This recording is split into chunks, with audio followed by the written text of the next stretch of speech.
قطع میکند به تو ضرر هم برسوند، تو سله یعنی معاملت رو قطع نکن، دویم در معامله باش. خب واقعیت بگم زنی اومد نزدی من، یعنی با فرزندش از شوهرش شکایت کرد.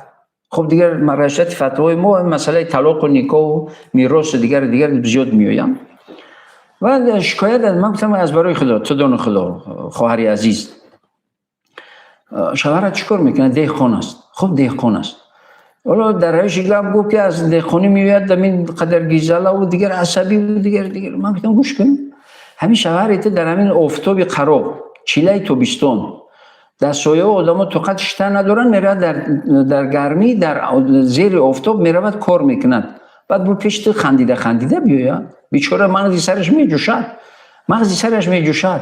وقتی گیزلک اومد با بد گیزلگی که از روی انصاف است، از روی مسلمانی است، و کی اومد عصبانی اومد مغزی سرش جوشیده است از گرمی آفتاب.